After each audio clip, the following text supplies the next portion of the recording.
जय हिंद। चाहत पीसीएस में आपका स्वागत है। आज हम बात करेंगे 18वीं लोकसभा चुनाव परिणाम के बारे में कि घोषणा कब हुई, रिजल्ट कब आया, कितने चरणों में चुनाव हुए और कब इसके रिजल्ट है। ओके, अगर आप इस चैनल पर नए हैं तो चैनल को सब्सक्राइब कर दें और वीडियो को लाइक कर दें और वीडियो पसंद आती है तो वीडियो को शेयर भी कर दें। तो चलिए शुरुआत करते हैं 18वीं लोकसभा चुनाव जो इस बार लड़े गए थे, यानी कि इस बार 2024-25 में। ओके, तो देखते हैं 18वीं लोकसभा का चुनाव जो हुआ था, चुनाव का घोषणा वह 16 मार्च 2024 को हुआ था और यह 7 चरणों में आयोजित की गई थी और इसकी जो डेट थी 19 अप्रैल से 1 जून तक यह चुनाव के परिणाम थे और 7 चरणों में आयोजित की गई थी। और नतीजा रिजल्ट की बात करें तो 4 जून 2024 को हुई थी। ओके, नेक्स्ट देखते हैं कि कौन सी पार्टी कितने सीटों पे जीत हासिल की। ओके, नेक्स्ट देखते हैं कि बीजेपी देखते हैं 2040 सीटों पे वोट लड़ी और 36.56% इनको वोट हासिल हुआ।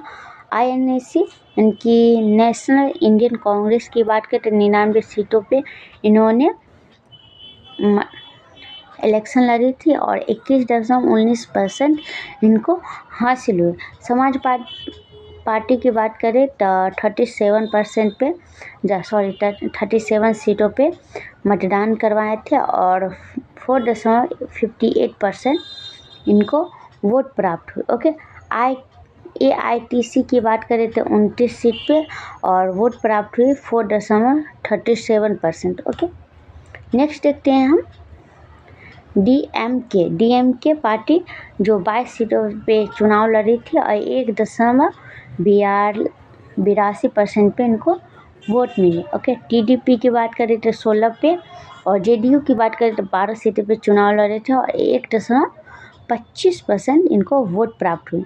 और इसमें जो 18वीं लोकसभा की बात करें तो इसमें कुल मतदान की संख्या थी, परसेंट की बात करें तो 65.79% इनको वोट प्राप्त हुए थे 18वीं लोकसभा चुनाव में, जिसमें से मतपत्र शामिल नहीं थे, यानी कि जो डाक द्वारा जो मतदान आती है वो शामिल नहीं थी।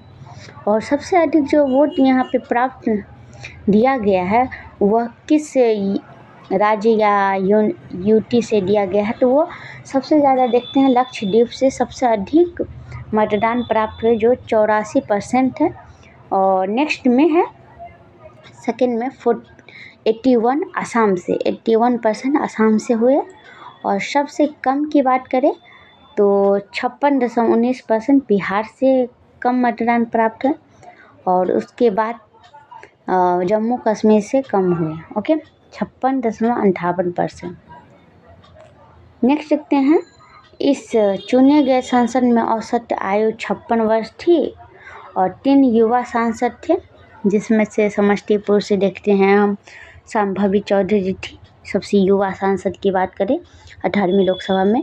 और बिहार विधानसभा की बात करें तो ये जो मिथिला ठाकुर है सबसे कम उम्र की थी। ओके, नेक्स्ट देखते हैं और सबसे उम्र दराज की सांसद की बात करें तो ये DMKTR बालू थे जो कि 82 वर्ष के थे और चुनाव लड़ते के बाद 83 वर्ष हो, यानी कि 83 वर्ष हो गए। और 2024 की बात करें तो इसमें महिला सांसद की जो संख्या थी 74% थी, जो कि 2019 में 78 महिला सांसद थी और 2024 में 74, यानी कि 4 महिला सांसद कम थी। ओके,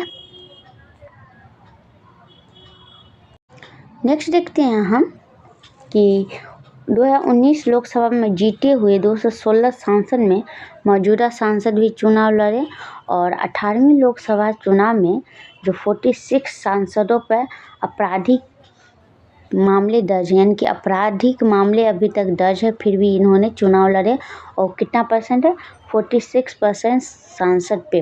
ओके, इस लोकसभा में 7 निर्दलीय सांसद थे, 24 मुस्लिम थे और 3 बॉट सांसद थे। यह सब आपको नोट पॉइंट करना है। ओके, नेक्स्ट देखते हैं 18वीं लोकसभा चुनाव में वोटों की गिनती के दौरान इंदौर लोकसभा सीट के द्वारा भारतीय जनता पार्टी ऐतिहासिक 3 रिकॉर्ड इसको हासिल हुआ है। 3 रिकॉर्ड की बात करें तो कौन से रिकॉर्ड हैं? पहला हम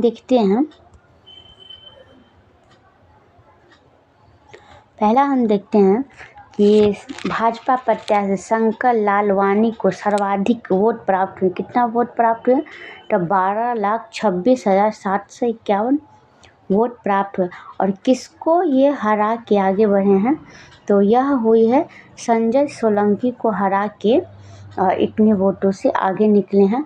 और कितना वोट था इन दोनों के डिफरेंट में?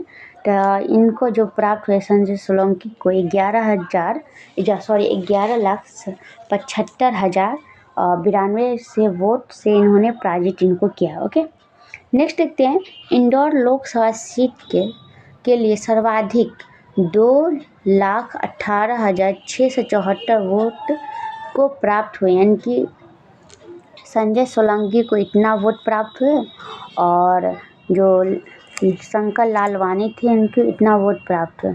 और दोनों में डिफरेंट कितनी थी?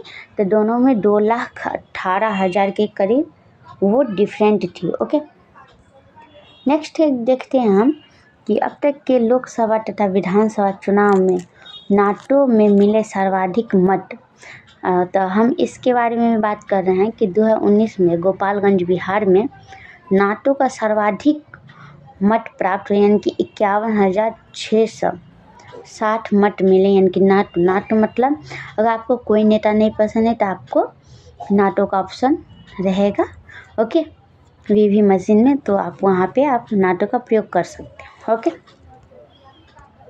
देखते हैं हम कि सूरत से भाजपा उम्मीदवार मुकेश दलाल निर्विरोध चुनाव जीते और श्री नरेंद्र मोदी पंडित जवाहरलाल नेहरू के बाद लगातार तीसरी बार प्रधानमंत्री बने। ओके, तो इससे पहले रिकॉर्ड किनके नाम थे? तो पंडित जवाहरलाल नेहरू, अभी भी उन्हीं के नाम रिकॉर्ड है। ओके, नेक्स्ट में आते हैं नरेंद्र मोदी। ओके, और प्रधानमंत्री के रूप में शपथ लेने वाले दूसरे व्यक्ति बन गए। Okay, so thank you watching for this video or subscribe to my channel and like to my video. Okay.